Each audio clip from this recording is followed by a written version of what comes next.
So today's topic is noradrenaline. आज हम देखेंगे नॉरएड्रेनालिन होता क्या है, इसका क्या यूज है हमारे लिए।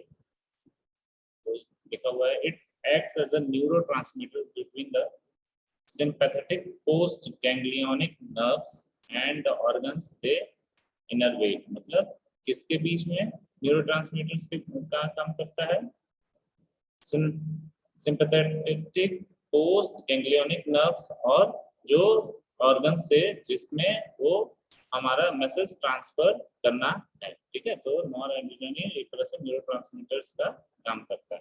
ठीक है, नेक्स्ट लिखा है arrival of an action potential as the nerve terminal of the post ganglionic neurons causes the release of noradrenaline. इस वजह से नॉरएड्रेनालिन का रिलीज होता है। ठीक है, कैसे?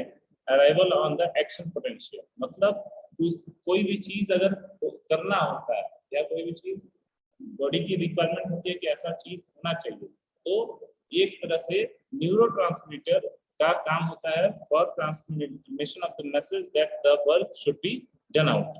ठीक है, तो ये हमारा arrival of an action potential हुआ।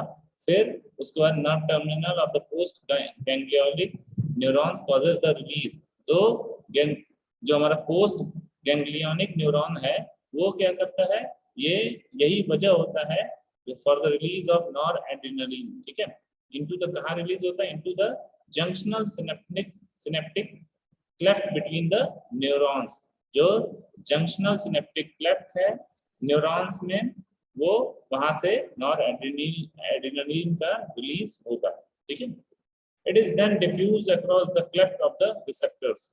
तो फिर वहां से रिलीज होगा, फिर एड्रीनो रिसेप्टर्स उसे वहीं पे तुरंत बाइंड कर लेंगे और वहां पे स्पेसिफिक साइट पे पहुंचाएंगे। ठीक है, it is then diffuses across the cleft of the receptors.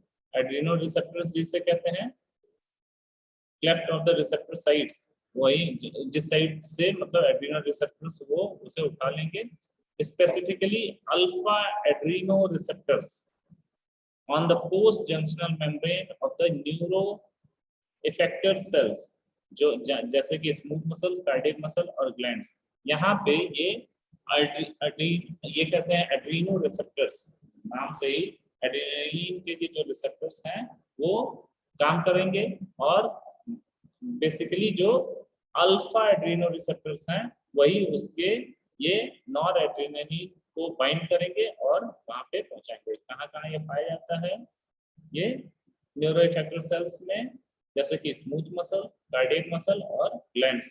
ठीक है, in persistent hypotensive state once blood volume deficit has been corrected, noradrenaline helps to raise blood pressure to the optimum level। तो जब hypotensive state में मतलब हमारा blood pressure काफी कम हो जाता है, तो उस केस में जो नॉरएड्रेनालिन जो है वो काफी अच्छा रोल प्ले करता है for raising the blood pressure optimum level पे, ब्लड प्रेशर को रेज करके बढ़ा के।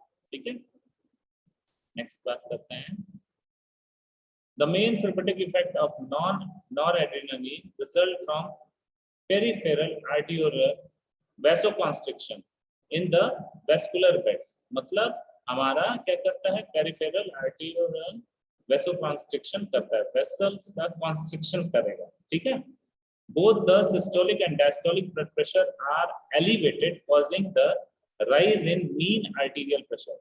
और वैसोकंस्ट्रिक्शन होता है तो सिस्टोलिक और डायस्टोलिक ब्लड प्रेशर हमारा घटेगा, एलिवेट होगा और क्या होगा, जिससे हमारा जो मीन ब्लड प्रेशर है वो थोड़ा सा बढ़ जाएगा। ठीक है, तो फिर हमारा है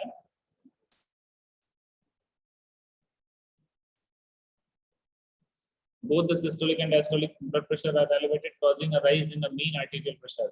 तो जब सिस्टोलिक और डायस्टोलिक प्रेशर दोनों थोड़ा सा कम होता है with the help of noradrenaline या वैसोकंस्ट्रिक्शन, तो हमारा मीन आर्टिशियल प्रेशर आर्टीरियल प्रेशर थोड़ा सा बढ़ जाता है। और इस तरीके से हाइपोटेंसिव पेशेंट में थोड़ा सा क्या होता है, बीपी नॉर्मल हो जाता है या ब्लड प्रेशर थोड़ा सा बढ़ जाता है या ऑप्टिमम लेवल पे आ जाता है। half life of the noradrenaline ranges between the 30 seconds to 3 minutes. अब मैं हाफ लाइफ एक बार और बता दे रहा हूँ. हाफ लाइफ मतलब वो जो ड्रग कंसंट्रेशन हमारा रहेगा वो कितने देर तक हमारे ब्लड स्ट्रीम में, या तो ड्रग का इफेक्ट कितने देर तक रहेगा. तो ड्रग का इफेक्ट कब तक रहेगा? 30 सेकंड से 3 मिनट तक इसका हाफ लाइफ रहता है. किसका? नॉरएड्रेनालिन का. नेक्स्ट है noradrenaline interacts with beta blocking agents such as digitalis glycosides, tricyclic antidepressant, monoamine oxidase inhibitors, cocaine and oxytocins. ठीक है. तो इन सारी चीजों से ये इंटरेक्ट करता है. कौन? नॉरएड्रेनालिन किसके साथ? बीटा ब्लॉकिंग एजेंट्स के साथ, डिजिटालिस ग्लाइकोसाइड्स के साथ, ट्राइसाइक्लिक एंटीडिप्रेसेंट्स के साथ, मोनोअमाइन ऑक्साइडेज इनहिबिटर्स के साथ, कोकेन और ऑक्सीटॉक्सिन्स के साथ. अब इसका एडवर्स रिएक्शन देखा जाए तो इससे जो नॉरएड्रेनालिन से एडवर्स रिएक्शन होते हैं जैसे कि एंजाइटी, डिजीनेस, पैलर, ये जैसा देख लीजिएगा क्या है ये, ट्रेमर, इंसोम्निया, हेडेक, पैल्पिटेशन. ठीक है, ये घबराहट के साथ पसीना. ठीक है, फिर हेडेक, सरदर्द, इंसोम्निया, बार बार नींद जैसा मालूम होना, ट्रेमर, झटके. ठीक है, ये वाला पैलर जैसा देख लीजिए. डिजीनेस मतलब बार बार जैसे नींद आना या मतलब होश में ना रहना. एंजाइटी वही हो गया. ठीक है, ये सारे इसके एडवर्स रिएक्शन है. ठीक है, नेक्स्ट बात करेंगे.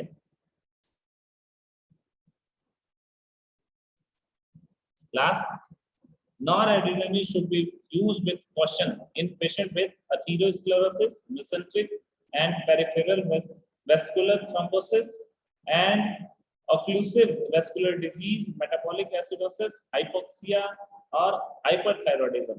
मतलब ये सारे पेशेंट जो ऊपर डिजीज के नाम दिए गए हैं, अगर ऐसे डिजीज से रिलेटेड पेशेंट हैं तो उनको बहुत ध्यान से एक सर्टेन कंसंट्रेशन में, अलग अलग कंसंट्रेशन उनके लिए प्रीडिटरमाइंड हो जाता है और उसी कंसंट्रेशन में नॉरएड्रेनालिन देंगे.